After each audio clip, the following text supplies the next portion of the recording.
আজি আপোনালোকলৈ লৈ আহিছো এটা খুব ধুনীয়া ৰেচিপি। এই ৰেচিপিটো হৈছে জাতিলাও। মই তাৰ কাৰণে এক টুকুৰা জাতিলাও লৈ লৈছো, এটা ডিম, জলকীয়া, কেইটামান সৰিয়হ, নিমখ আৰু হালধি। সামান্য এইখিনি বস্তু দিয়ে খুব ধুনীয়া এখন তৰকাৰী ৰেডি হৈ যায়। এতিয়া আপোনালোকক মই দেখুৱাই থাকিম কিমান সহজতে এইটো বনাব পাৰি আৰু খাবলৈ খুব ধুনীয়া এই ৰেচিপিটো। এতিয়া আমি ৰেচিপিটোলৈ আগবাঢ়িছো। প্ৰথমে মই জাতিলাওটো বাকলি গুচাই মিহিকে কাটি লম।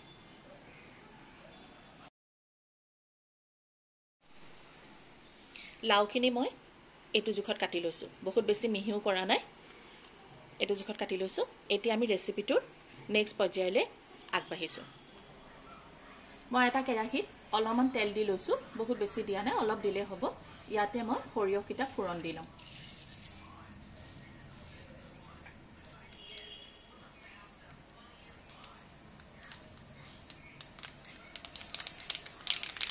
সৰিয়হখিনি ভালকৈ ফুটিবলৈ দিম আৰু ইয়াতে মই দি দিম কেঁচা জলকীয়া।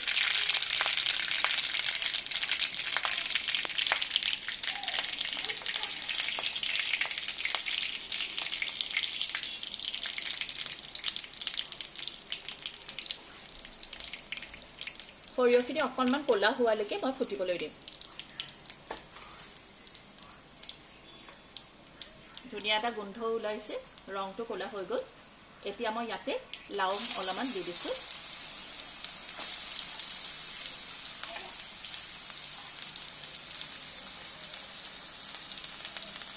ইয়াতে মই দি লম জোখৰ হালধি,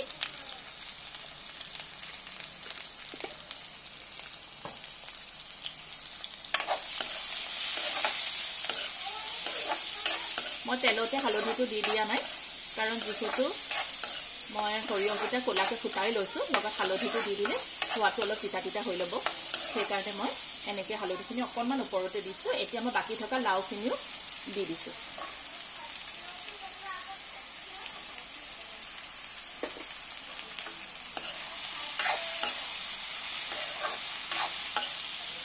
এনেকৈ বনাবচোন, খাবলৈ খুব সোৱাদ হয়। বনাওঁতে খুব বেছি আপোনাৰ 10 মিনিট সময় লাগিব। বনাবলৈও সহজ আৰু খাবলৈও খুব ভাল। পৰাপক্ষত কুমলীয়া জাতিলাও ল'ব। মই কিন্তু ঢাকনি নিদিয়াকৈ বনাম। এতিয়া ইয়াৰ ওপৰত দি ল'ম মই জোখৰ নিমখ।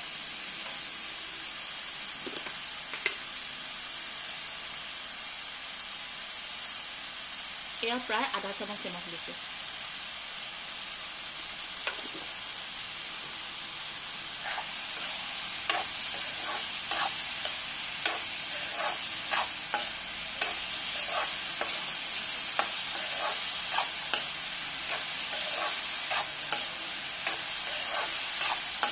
আৰু এনেকৈ মই মিডিয়াম ফ্লেমত লাওখিনিৰ পৰা ভালকৈ পানী ওলাবৰ কাৰণে দিম, কিন্তু ঢাকনি নলগাওঁ। মই জুইটো মিডিয়াম ফ্লেম কৰি দিছোঁ।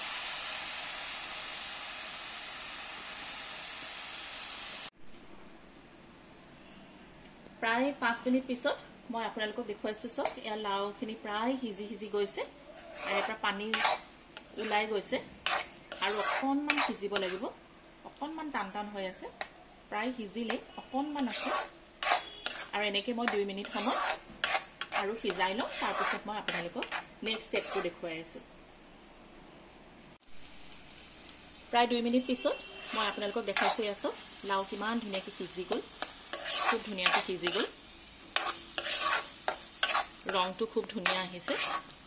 এতিয়া মই জুইটো পূৰা হাই ফ্লেমত কৰি দিম আৰু মাজত এটা লাওখিনিৰ মাজত এনেকৈ অকণমান ফাঁক কৰি দিছোঁ। আপোনালোকে কোনোবা আলহী অতিথি আহিলে, ঘৰত যদি বিশেষ একো যোগাৰ নাথাকে, তেতিয়াহ'লে লাও দি এনেকৈ খুব ধুনীয়া এখন তৰকাৰী বনাই খুৱাব পাৰিব। এতিয়া জুইটো বহাই দিছোঁ। লাও মাজৰ পৰা অকণমান পানী তেল আহিবই। এতিয়া ইয়াৰ মাজত মই ডিমটো কাটি দি দিম।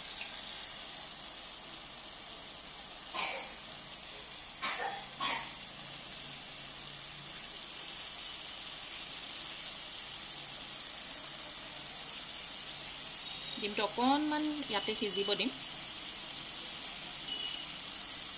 এতিয়া ডিমটো মই ভাঙি দিম।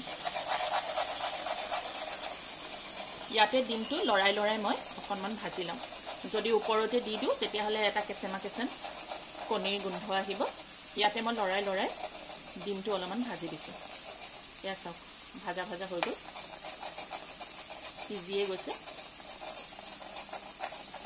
এতিয়া মই বাকী লাওখিনিৰ লগত মই মিক্স কৰি লওঁ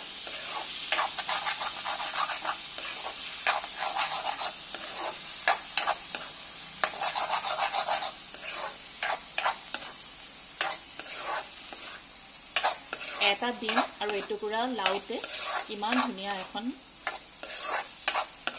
তৰকাৰী বা ভাজি আপোনালোকে যিয়ে ভাবে ৰেডি হৈ গ'ল খাবলৈ খুব ভাল হয় আপোনালোকে ৰাতিপুৱা ৰুটি বা পৰঠাৰ লগতো খাব পাৰিব খাবলৈ ইমানেই ভাল হয় এবাৰ বনাই খাই চাব আৰু মোক কমেণ্টৰ মাধ্যমেৰে জনাব মোৰ ৰেচিপিবোৰ আপোনালোকৰ কেনেকুৱা লাগিছে এনেকুৱা নতুন নতুন ভিডিঅ' লৈ পুনৰ আপোনালোকৰ ওচৰলৈ আহি থাকিম মোক এনেকৈ মৰম দি থাকিব এয়া চাওক ডিমেদি বনোৱা লাওৰ তৰকাৰী বা আঞ্জা বা ঘণ্ট ৰেডি হৈ গ'ল মই গেছটো অফ কৰি দিলোঁ